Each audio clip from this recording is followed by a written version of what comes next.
लोगों में आजकल प्रेम तो रह नहीं गया। कहीं देखता हूँ पति पत्नी में कुटाव सा रहता है, कहीं कुछ कहीं कुछ। तो माता जी बोली हम लोगों में तो ऐसी कोई बात नहीं है, हम लोगों में तो बड़े ठीक ठाक है, दोनों में प्रेम। तो नारद जी कहें अच्छा ये बताओ शंकर भगवान के गले में जो माला है मुंडमाल वो किसका है, कभी बताए? बोले ये तो बताए नहीं। बोले फिर प्रेम क्या है? जहाँ प्रेम रहती है वहाँ कोई बात छुपी नहीं रहती है। गुरु को दिया हुआ मंत्र भी बता देती है। अब नारद जी का जो काम था वो कर दी। नारद जी चले, महल से निकले,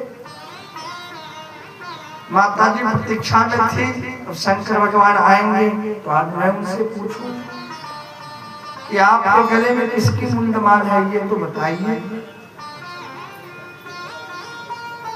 तो शंकर भगवान आए।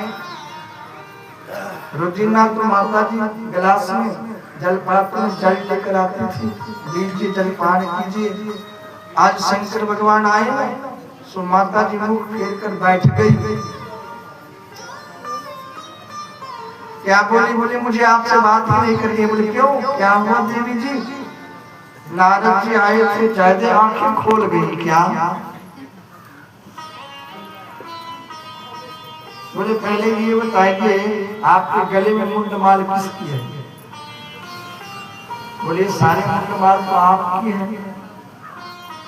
बोले मैंने इतनी बार मर चुकी हूँ। बोले हाँ। बोले आप एक बार मरे नहीं। बोले मैं क्यों मरूं, मेरा नाम है अमरनाथ। प्रेम से बोलो राधे राधे राधे। बोले फिर वो अमर कथा मुझे भी सुनाइए। शंकर भगवान बोले ठीक है। अब अमर कथा सुनाते हैं। पर्वताल प्रदेश, बर्फीला प्राण, शिव का धाम, वज्र का आश्रम, वहां कथा श्रवण करवा रहे हैं। अब ऐसे ताली बजाए, देखे और भी कोई जीव जंतु न सुन ले, इसीलिए ताली बजा दिए, जो भी जीव जंतु है वहां से निकल जाए। एक ये पक्षी थी, वहां पचा हुआ एक अंडा था, उसमें जीव नहीं थी, उड़ने वाले नहीं थे, इसीलिए वहां पड़े थे। तो कथा श्रवण कर रही थी माता जी, तो कथा के बीच में बोलते हैं ना, बोले कथा सुन रहे हैं ना? बोले कथा सुन रही हो ना? बोले तो कथा सुनते सुनते माता जी तो सो गई, और वो पचे हुए अंडे जो थे ना, उसकी स्थिति परिस्थिति ऐसी बनी, हवा की झोंके से उसमें जीव प्रादुर्भाव हो गया। ये सुखदेव जी बोलने लगे, बोले कथा सुन रही हो ना? बोले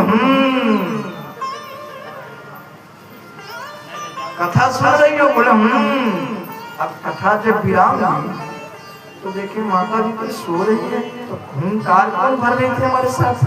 शंकर भगवान ने हाथ में त्रिशूल लिए, तो सूगा जो थे उड़े वहां से। शंकर भगवान बोले छोड़ूंगा नहीं, मारूंगा। उन्होंने ब्रह्मांड में 3 बार लगाए, 3 चक्कर लगाए, घूमते घूमते शंकर भगवान बोले छोड़ूंगा नहीं, मारूंगा। इतने में प्रभात कालीन समय थी। वेद व्यास जी की पत्नी सवेरे उठकर को वासी ले रही थी, उसके अंदर ही सुखदेव जी चले गए सतपति के अंदर। अब इधर में शंकर भगवान त्रिशूल लेकर बैठ गए, बोले मैं छोड़ूंगा नहीं, बात मानो। वेद व्यास जी आए, बोले अब तो ये हमारे पुत्र हो गए, आप इन्हें मारने के छोड़ेंगे नहीं? प्रभु क्षमा कर दीजिए। फिर शंकर भगवान ने वहां से लौट गए। 12 वर्ष तक सुखदेव जी अपने मातृ घर में रहे, सारे वेद शास्त्र पुराणों का अध्ययन कर लिए। अब इनका जन्म हुआ, जन्म लेते ही जंगल की ओर चल दिए। पिताजी ने मनाने के लिए पीछे पीछे पीछे पीछे चल रहे हैं। उस समय माताजी बहन जी जल में स्नान कर रही थी, नदी किनारे से रास्ता था, नग्न अवस्था में स्नान कर रही थी। सुखदेव जी जा रहे थे, उनसे कोई पर्दा करने की आवश्यकता नहीं थी, उन्हें स्त्री और पुरुषों के बारे में भेद ही नहीं है। व्यास जी पीछे पीछे चल रहे थे, तो माताजी बहन जी अपने शरीर को आच्छादित कर ली, वस्त्र से ढक ली। तो वहां एक वृक्ष खड़े थे, वृक्ष ने जवाब दिया,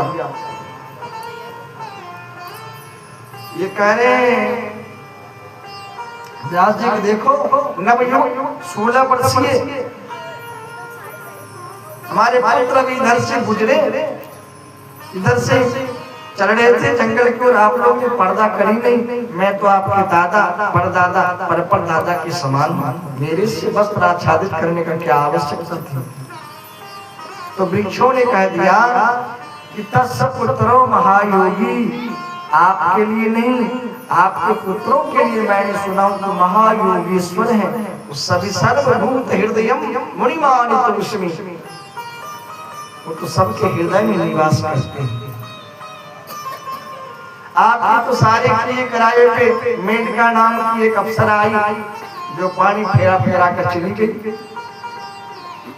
सुखदेव जी अब जंगल में चले गए, पिताजी पीछे पीछे लौटाने के लिए चलते हैं, पुत्र पुत्र करते हैं, इनसे लौटेंगे। फिर अपने शिष्य को एक श्लोक दिए, ओहो वकीयं स्तनकालकूटा जिघ्रांशया पाययदर्पिषाद्रि लेभे यतिं धातृचित्तं ततोऽन्यं कम्मादयालं शरणं व्रजे। बोले कौन से ऐसे दयालु हैं, उनके शरण में मुझे जाना चाहिए। पूतना जैसे राक्षसनी अस्तर में काल काल नाम की जहर लगा करके आई थी, उन्हें भगवान श्री कृष्ण ने मां की गति प्रदान कर, मुझे भी उनके शरण में जाना चाहिए। फिर सुखदेव स्वामी जी आए, व्यास जी ने उन्हें भागवत पढ़ाए, भागवत सुनाए। इस प्रकार से बोले सुखदेव महाराज की जय। इस प्रकार से श्री सुखदेव जी का जन्म हुआ। अब आइए एक दो कड़ी भजन गा लेता हूँ यहाँ, फिर आगे कथा की ओर चलूंगा।